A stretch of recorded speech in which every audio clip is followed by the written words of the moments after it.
네, 오늘 베드로전서 1장 3절서부터 9절까지 말씀, 이 부활의 소망으로 살자. 한번 따라해 보시기 바랍니다. 부활의 소망으로 살자. 이 베드로전서는 소아시아 교회 성도들에게 보낸 편지입니다. 여기 보니까 이 1절 말씀에 보면 흩어진 나그네다 이렇게 이야기하고 있어요. 그들은 원래 유대인들이 아니라 이 소아시아에 흩어진 유대인들을 통해서 이 예수를 믿게 된 이방인 그리스도인들을 이야기합니다. 이 베드로 전서를 쓸 때 당시에 이 로마 황제의 이 박해가 심했습니다. 그래서 이 베드로 사도는 그 소아시아에 있는 성도들에게 이 고난을 잘 이기라고 이 베드로 전서를 썼습니다. 근데 오늘 우리가 이 소아시아 교회 성도들이 당하는 고난을 생각할 때 그들이 당하는 고난은요, 어떻게 보면 자처해서 당하는 고난이라는 거예요. 여러분, 우리가 우리 교회도 지금 이렇게 질병으로 고통당하시는 분들도 있고 또 여러 가지 사업의 문제로 풀리지 않는 문제로 이렇게 고통 중에 있는 분들이 있을 것입니다. 또 말하지 않지만 또 직장에서 또 학교에, 우리 학생들 같은 경우는 학교에서 당하는 그런 여러 가지 어려운 일들이 있을 거예요. 여러분, 그러한 고난들은요, 우리가 원했던 고난이 아닙니다. 대부분은 어쩔 수 없이 또 때로는 부당하게 당하는 고난들이 많습니다. 그러나 오늘 소아시아 교회 성도들이 당하는 고난은요, 어떻게 보면 스스로 자처한 고난입니다. 로마 제국이 예수를 믿는 것 때문에 그들을 박해하고 있거든요. 그러면 얼마든지 그거를 부인하면 돼요. 나 예수 안 믿습니다. 특별히 예수는 주님이십니다. 이 주님이라는 말은 오직 황제에게만 쓸 수 있는 단어거든요. 근데 예수 그리스도를 믿는 사람들은 예수는 주님이십니다. 이렇게 하니까 이 박해를 받는 거예요. 그거 포기하면 돼요. 그런데도 이 소아시아 교회 성도들, 당시의 초대교회 성도들은 그것을 포기하지 않았다라는 것입니다. 단순히 자기만 고통당하면 괜찮지만 그거로 인해서 가정이 어려움을 겪고 자녀들에게 본의 아니게 어려움을 당하게 합니다.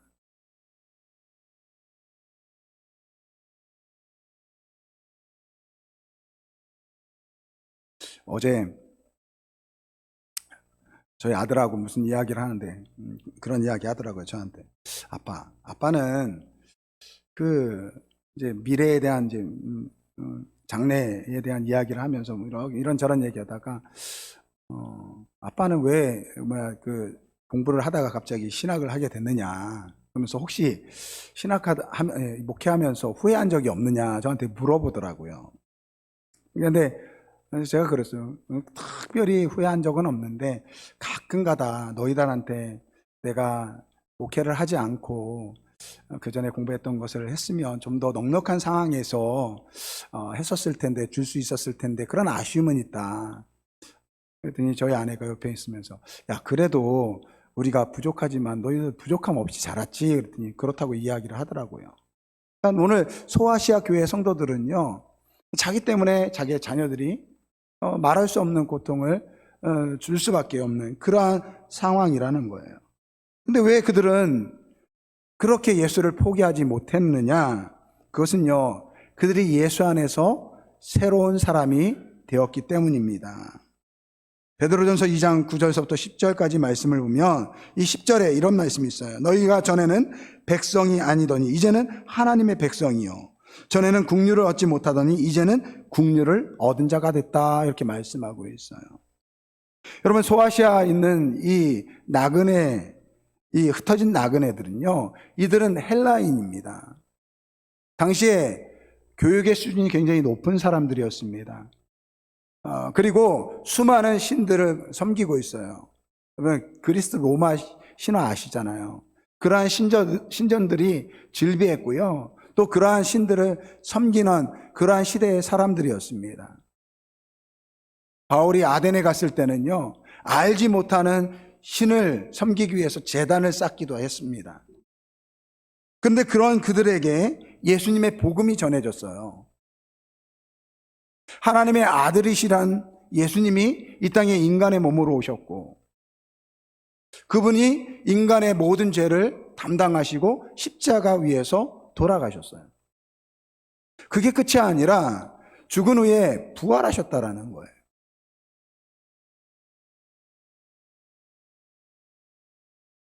그들이 지금까지 알던 수많은 신들과 오늘 이 복음을 통해서 받은 예수님이란 분이 정말 다르구나라는 것을 알게 되었다라는 거예요. 진짜 신이라면, 진짜 인간을 사랑하는 신이라면 인간의 죄를 담당하고 인간의 몸으로 와서 십자가에서 죽고 부활하신 예수님만이 참 신이라는 것을 알게 되었다라는 거예요. 그래서 그들은 예수를 영접하고 그리스도인이 된 것입니다. 거듭난 사람이 되었다라는 거예요. 여러분, 성경은 우리에게 말하고 있습니다. 하나님은 우리를, 죄인된 우리를 사랑하신다. 그 사랑은 예수 그리스도를 통해서 완성되었다.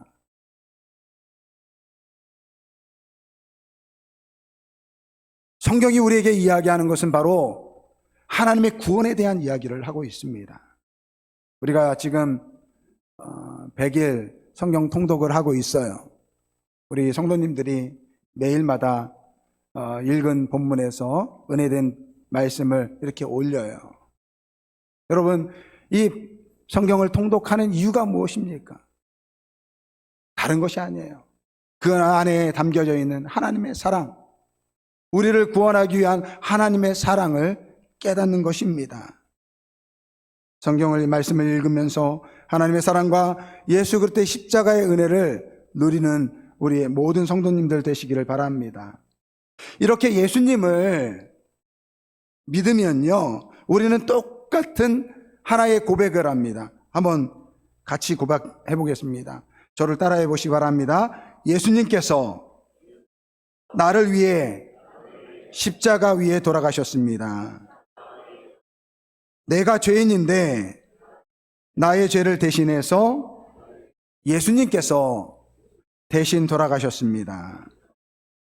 여러분, 이 고백을 합니다. 우리가 예수를 믿으면 자연스럽게 예수님의 죽음이 곧 나를 위한 대속의 죽음임을 고백하게 된다는 거예요. 이 믿음이요, 예수님을 나의 주님으로 부를 수 있는 것입니다. 여러분, 우리가 예수님은 나의 주님이십니다. 이거 엄청난 일이에요. 엄청난 일. 제가 지난 금요일 시간에 말씀을 나눈 말씀인데요. 로마서 10장 9절 말씀, 우리 같이 읽어보겠습니다. 로마서 10장 9절 말씀. 내가 만일 내 입으로 예수를 주로 시인하며 또 하나님께서 그를 죽은 자 가운데서 살리신 것을 내 마음에 믿으면 구원을 받으리라. 아멘. 여기 보면 내가 내 입으로 예수를 주로 시인하는 것은, 그것은 하나님께서 예수를 죽은 자 가운데 살리신 것을 믿는 것이에요. 그러니까 하나님께서 예수님을 죽은 자 가운데 살리신 것을 믿는 것이 곧 내가 예수님을 주님으로 시인하는 것입니다. 근데 여러분, 이 시인한다라는 것은 이 법률적인 용어예요. 여러분, 재판할 때 이 증인이 나와서 재판장 앞에 이 선서를 합니다. 다음과 같이 선언을 합니다. 양심에 따라 숨김과 보탬이 없이 사실 그대로 말하고 만일 거짓말이 있으면 위증의 벌을 받기로 맹세합니다. 이 선언과 같다라는 거예요. 증인은 이 선언을 하는 순간 이 말에 구속을 받습니다. 거짓말하면 안 돼요. 오늘 마찬가지예요. 우리가 예수님은 나의 주님이십니다. 이 말은 무엇입니까? 하나님께서 그 아들 독생자를 우리에게 보내주셨고 그 예수님은 죽은 자 가운데 다시 살아나신 구원의 주님이십니다. 이것을 믿는 거예요. 이 말이 우리를 구속하는 줄 믿습니다. 우리가 천국에 들어갔을 때, 우리가 이제 죽어서 천국에 들어갈 때 하나님께서 우리에게 보시는 것은 바로 예수님은 나의 주님이십니다. 이게 우리를 구속한다라는 것입니다. 그렇게 되면 오늘 우리는 주님의 사람이 되는 줄 믿습니다. 이제 주를 위해서 살아가는 사람이 되는 거예요. 이전에는, 예수를 알기 전에는 내 마음껏 내 욕심에 따라 내가 하고 싶은 대로 살았다고 한다면 이제는 주님을 위해서 살아가는 거예요. 여기엔 두 가지 의미가 있습니다. 첫 번째는요, 내가 내 삶에 최선을 다해 살아가는 것입니다. 여러분, 주를 위해 산다고 하니까 나도 목사가 돼야 되나 보다, 나도 목회의 길을 걸어야 가야 되나 보다, 그거 아니에요. 주를 산다고 해서 나 이제 가정도 필요 없고 뭐 다른 거 다 필요 없고 자녀도 필요 없고 그런 식이 아니라는 거예요. 이 베드로가 소아시아 교회 성도들에게 지금 로마 황제로 인해서 이 박해를 당하고 있어요. 그런데 베드로 사도는 뭐라고 이야기하느냐면 이 로마 이 제국의 제도에 순종하라 이렇게 이야기합니다. 무력으로 싸우지 말고 선행으로 대하라 이렇게 이야기합니다. 또한 예수를 믿는 여자 성도들에게 혹시 남편이 예수를 믿지 않을 때 오히려 잘 섬겨라. 그렇게 선행을 통해서 그가 구원에 받을 수 있도록 오히려 남편을 잘 섬기라고 이야기합니다. 또 종들에게도 이야기합니다. 너희가 주를 섬기듯이, 하나님을 섬기듯이 너희의 주인에게 섬겨라 이렇게 말씀을 합니다. 여러분, 우리가 주를 위해서 산다라는 것은 우리에게 주어진 상황에서 최선을 다해서 나의 맡은 일들을 잘 감당하는 거예요. 우리 남편들은, 우리 남자분들 남편들은 가정을 이루기 위해서, 아내와 자녀를 위해서 열심히 일해야 될 줄 믿습니다. 또 아내들은 가정을 돌봐야 돼요. 그리고 남편이 좀 쉴 수 있도록 도와줘야 돼요. 어떻게 돕습니까? 잔소리를 조금 줄이고, 그리고 그냥 가만히 놔두면 돼요. 그죠? 남자들은 가만히 놔두는 게 쉬는 거예요. 그리고 부부는요, 자녀를 잘 돌봐야 됩니다. 가정에서는 이렇게 해야 돼요. 또 성도로서 우리가 주어진 책임이 있습니다. 성도로서 지난주간 우리 고난주간 예배 드릴 때, 자, 고난주간 저녁에 특별 예배 드리자라고 하면 우리가 한마음이 돼서 예배 드리는 곳에 참여를 해야 돼요. 어제 대청소 한다고 했더니 많은 분들이 또 함께 하셨어요. 교회 대청소 한다 그러면요, 내일처럼 생각하고 함께 모여서 하는 것입니다. 그러니까 우리에게 주어진 자리에서 가정에서는 가정에서 내게 주어진 일대로, 교회에서는 교회에서 내게 주어진 일대로 최선을 다하는 것, 그것이 주를 위해서 살아가는 것이라는 것입니다. 두 번째, 주를 위해서 산다라는 것은요, 영원한 소망을 가지고 살아가는 것입니다. 여러분, 부활하신 예수님 보셨어요? 부활하신 예수님 보셨어요? 못 봤죠? 저도 못 봤습니다. 근데 소아시아 교회 성도들도 마찬가지예요. 근데 8절 말씀을 보세요, 여러분. 8절 말씀을 보면, 여러분은 그리스도를 본 일이 없으면서도 사랑하며 지금 그를 보지 못하면서도 믿는다 이렇게 이야기하고 있어요. 여러분, 소아시아 교회 성도들이 예수님을 본 적이 없어요.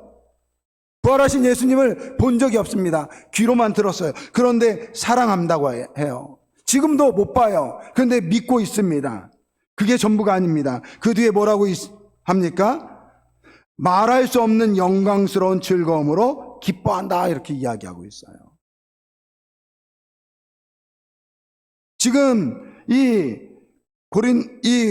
소아시아에 있는 성도들이요, 처해 있는 상황은 전혀 기뻐할 수 있는 상황이 아닙니다. 로마의 그 핍박으로 인하여 고난을 당하고 있어요. 언제 잡힐지 모릅니다. 그런데 오늘 성경은 뭐라고 이야기합니까? 그 가운데서도 이 즐거움과 기쁨을 누리고 있다라고 이야기하고 있어요. 여러분, 요즘에 우리 주변에 이혼하는 부부들이 참 많습니다. 이혼하는 부부들이 그렇게 많대요. 근데 여러분, 이혼하는 부부들이요, 사랑하지 않아서 이혼할까요? 아니요, 그렇지 않습니다. 사랑한대요. 근데 왜 이혼합니까? 라고 물어보면 사랑하는 마음보다 아쉬운 마음, 서운한 마음이 크다라는 거예요. 여러분, 우리의 가정은 어떻습니까? 우리의 가정 어때요? 여러분의 가정은 어때요? 우리는 사랑만 합니까? 아니요. 그 안에 사랑하는 마음도 있어요. 좀 서운한 마음도 있어요. 또 야속한 마음도 있어요. 그런데 우리의 가정이 지켜지는 이유가 무엇입니까? 사랑하는 마음이 더 크니까. 사랑하는 마음이 더 크니까 그 가정이 지켜지는 거예요. 여러분, 공중에 나는 이 날아다니는 비행기 아시죠? 비행기. 여러분, 그 비행기가 하늘에 떠 있는 이유가 무엇입니까? 그 무거운 비행기를 잡아당기는 이 중력이 있어요. 근데 그 중력을 이기고 나를 수 있는 양력이 있기 때문에 하늘을 날아오는 거예요. 오늘 이 소아시아에 있는 성도들이 그 고난 가운데서도 기뻐할 수 있는 이유가 무엇이냐? 그 고난의 현실보다 내 안에 있는, 그들 안에 있는 예수 그리스도로 인한 기쁨이 더 가득하기 때문에 그 안에서 기뻐하고 즐거워할 수 있다라는 것입니다. 여러분, 예수를 믿으면 만사형통? 여러분, 이런 거 아니에요. 이런 거 아닙니다. 예수를 믿어도 현실은 크게 바뀌지 않습니다. 그런데 여기 중요한 사실이 있어요. 예수를 믿으면 그 예수님께서 우리 마음에 들어오실 때 현실을 뛰어넘는 생각을 우리에게 주시는 줄 믿습니다. 현실은 슬픈데 기뻐할 수 있는 마음을 주세요. 고통 중에 찬양하게 하신다라는 것입니다. 불평하고 원망할 수 있는 마음에 감사한 마음을 주신다라는 거예요. 예수님께서 우리에게 들어오는, 우리가 예수를 믿을 때 예수님께서 우리에게 들어오는 순간 우리의 삶이 그때부터 바뀌는 거예요. 그러면서 축복의 삶을 사는 것입니다. 그래서 예수님은요, 우리에게 항상 좋은 면을 보게 하시는 줄 믿습니다. 이처럼 예수님의 부활은 현실을 이겨야 한다는 것입니다. 뿐만 아니라 이 부활의 예수님은요, 우리로 영원한 삶을 바라보게 하십니다. 여러분, 예수님의 부활은요, 오늘 우리가 죽음이 끝이 아니라 그 뒤에 영원한 삶이 있음을 보여주는 사건입니다. 여러분, 우리가 잘 살면 몇 년 삽니까? 한 100년, 그죠? 100년 산다고 생각해 봅시다. 여러분, 그 100년을 위해서 투자를 하시는 게 옳을까요? 아니면 영원한 삶을 위해서 투자를 하는 게 옳을까요? 그런 물어보나 마나입니다. 당연히 영원한 삶을 위해서 투자를 해야 됩니다. 근데 오늘 성경을 보니까요, 이 영원한 세상에 우리가 울려받을 유업이 있다고 이야기하고 있어요. 4절 말씀 읽어보겠습니다. 4절 말씀 읽어보겠습니다. 썩지 않고 더럽지 않고 쇠하지 아니하는 유업을 물려받게 될 것이다. 그런데 그것은 하늘에 간직한 것이다. 이렇게 말씀하고 있어요. 여러분, 우리가 이 세상에 살면서 우리가 가지고 있는 것들, 또 가지려고 하는 것들, 여러분, 이런 것들은요, 다 썩어지고 더럽혀지고 쇠하여져 없어질 것이라는 거예요. 이 말 들어보셨죠? 건불 10년, 화무 11홍. 무슨 말입니까? 권력은 10년을 가지 못하고 꽃은 열흘을 붉을 꽃이 없다란 말입니다. 우리가 가지고 있는 것들, 우리에게 있는 젊음도 시간이 지나면요, 다 지나갑니다. 우리의 건강도 마찬가지요. 우리에게 있는 부와 명예와 권세도 마찬가지입니다. 다 지나가면요, 없어지고 말 것이라는 것입니다. 그런데 많은 사람들이 이것을 위해서 평생 노력하며 산다라는 거예요. 그런데 결국은 다 놓고 간다는 것이죠. 그러나 오늘 하나님께서 우리를 위해서 준비하신 것은요, 하늘에 준비하신 것은 영원토록 변치 않는 것인 줄 믿습니다. 그래서 오늘 우리 그리스도인들은요, 하나님 안에서 새로운 피조물이 된 우리들은요, 이 세상의 삶이 아니라 영원한 천국을 바라보며 살아가야 될 줄 믿습니다. 특별히 이 베드로는요, 이 세상에 우리가 살아가는 성도들에게 영적 싸움을 이기라 말씀하고 있습니다. 여러분, 우리 성도들이 하늘의 그 유업을 받는 것을 누구보다 싫어하는 것이 누구일까요? 바로 사탄 마귀라는 거예요. 오늘 우리 전유리 성도님이 세례를 받았어요. 여러분, 이거를 가장 기뻐하는 것이 누구일까요? 우리 하나님께서 제일 기뻐하시죠. 그런데 사탄 마귀가 제일 싫어한다니까요. 어떻게 해서든지 유혹하고 넘어뜨리려고 할 거예요. 지금부터 시작이에요. 전유리 성도님, 지금부터 시작이에요. 이제 기도해 주셔야 돼요. 우리 성도님들이 도와주셔야 돼요. 힘들고 어려운 일이 있으면요, 혼자 고민하지 마시고 우리 권사님들 또 저에게 신앙 상담을 해 주시기 바랍니다. 이제부터 시작이에요. 이제부터 시작이에요. 그래서 베드로전서 5장 8절 말씀 우리 같이 읽어보겠습니다. 근신하라, 깨어라, 너희 대적 마귀가 우는 사자같이 두루다니며 삼킬 자를 찾느니라 경고하고 있습니다. 사탄 마귀는요, 우리로 하여금 하늘을 쳐다보지 못하게 만듭니다. 자꾸 땅을 쳐다보게 만들어요. 너 지금 없잖아. 야, 옆에 있는 사람 봐. 저렇게 성공하고 잘 나가는데 너는 그런 삶 살아서 되겠어? 그래서 그렇게 우리로 하여금 자꾸 땅을 보게 만듭니다. 이 세상이 전부인 것처럼 우리를 유혹한다라는 거예요. 여러분, 근신하여 깨어 있으시기를 주님의 이름으로 축원드립니다. 지난주에 우리 고난주간 저녁 예배 이렇게 드렸는데 좀 궁금해가지고 저희 우리 창원 구역에 우리 창원에 있는 교회 몇몇 교회 목사님들한테 전화를 해봤어요. 그 교회는 어떻게 예배를 드리는지. 저희 교회는 이제 저녁 예배를 드렸는데 다른 교회들은 다 새벽 예배를 드렸다고 하더라고요. 근데 하나같이 하시는 말씀이 그런 말씀을 하더라고요. 이 코로나 이전과 코로나가 끝나서 이제 예배가 회복이 되었는데 예전만 못하다, 그런 이야기를 해요. 여러분, 우리가 이전에 코로나라는 좋은 변명이 있었어요. 근데 여러분, 그러면 안 돼요. 오늘 베드로 사도가 근신하라, 깨어라, 너희 대적 마귀가 우는 사자같이 두루다니며 삼킬 자를 찾는다라고 말하고 있어요. 여러분, 다시 회복해야 될 줄 믿습니다. 다시 박차고 일어나야 될 줄 믿습니다.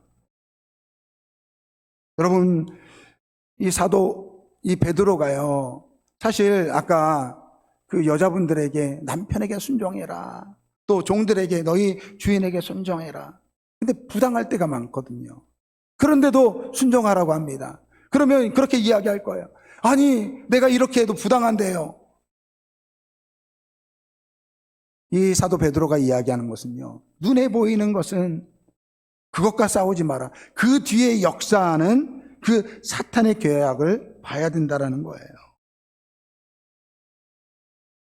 가정에서 부부 사이에 문제가 생기면 자꾸 우리는 그 배우자, 상대방을 바라봐요. 그러면 안 된다는 거예요. 그 뒤에 역사하는 사탄의 계략을 봐야 된다는 것입니다. 그러면 용납할 수 있고 사랑할 수 있다는 거예요.